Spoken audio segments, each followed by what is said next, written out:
All right, let's get right into it. We're going to peel back the layers on where Greek civilization actually came from, and I think you'll find the real story is way more interesting than what you might expect. Okay, so do me a favor. When I say the words ancient Greece, what's the very first image that pops into your head? Just lock that in for a second. I'm willing to bet that for most of us, it's something like this, right? The incredible Parthenon overlooking Athens. Maybe some tough-as-nails Spartan warriors. Or, deep thinkers like Socrates and Plato, just debating the big questions of life. But here's the twist. Those images, they aren't the beginning of the story. Not even close. They're actually the grand finale, the very end of a much longer and, honestly, a much more forgotten saga. You see, the classical Greece that we're all so familiar with was actually the end product of a massive 1,200-year-long journey. It didn't just appear out of thin air. It was an evolution built on the rise and fall of entire civilizations that came before it.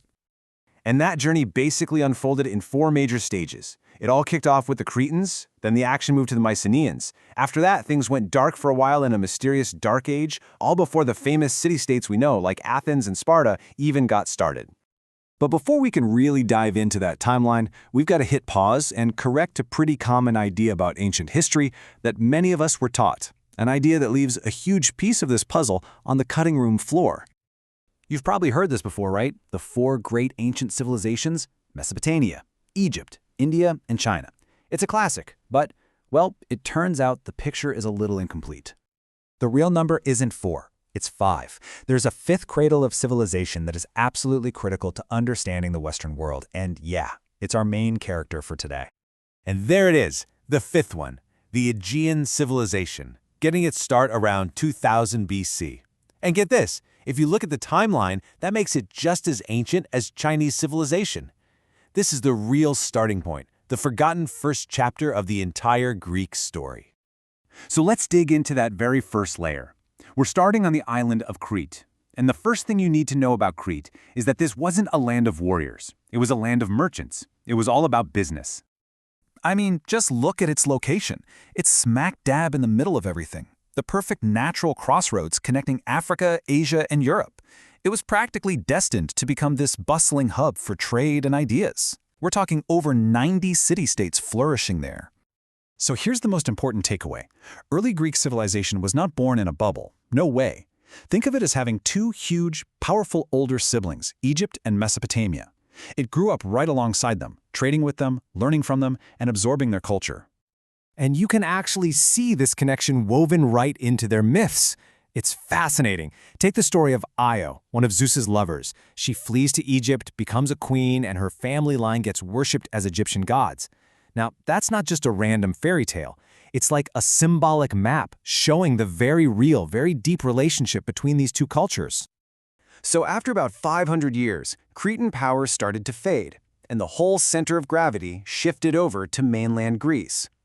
This brings us to layer 2, the Mycenaeans. And this is where the story shifts from international trade to forging a common identity.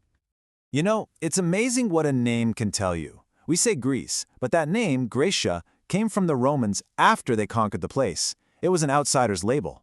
But what did they call themselves? They called themselves the Hellenes, and their land Hellas. That name came from within, a symbol of their own shared story.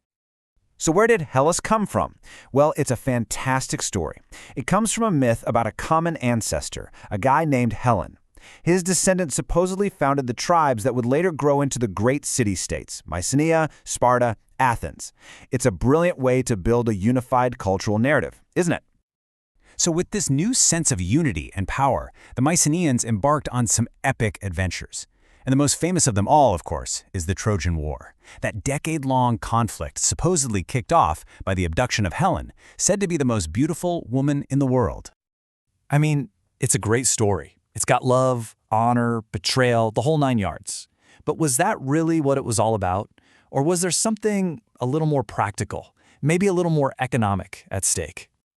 Well, the historical reality points to something less romantic, but way more strategic. See, Troy was basically a gatekeeper. It sat on a critical trade route and was getting rich by taxing every single ship that passed through. So the Trojan War was probably less about a beautiful face and more about breaking an expensive trade monopoly. It was a war for money. But this is where the story gets really weird. Even after this epic victory, the Mycenaean world didn't thrive. Instead, it completely collapsed. It's like someone just flipped a switch and the lights went out across the entire region, plunging it into a mysterious historical void. And I'm not kidding. For 300 years, civilization actually went into reverse. They lost the art of writing, cities shrank, and trade ground to a halt. We call it the Greek Dark Age for a reason. We have almost no records of what happened. It's like a 300-year-long blank page in history.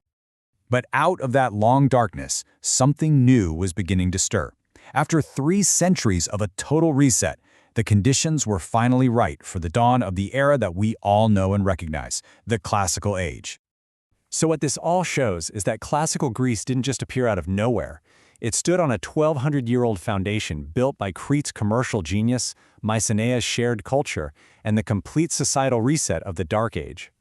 This entire forgotten history of trade, identity, war, and collapse is what set the stage for brilliant minds like Socrates and Plato. And that leaves us with one last, really fascinating question. After all of that, what made their ideas so powerful, so revolutionary, that they're still shaping our world thousands of years later?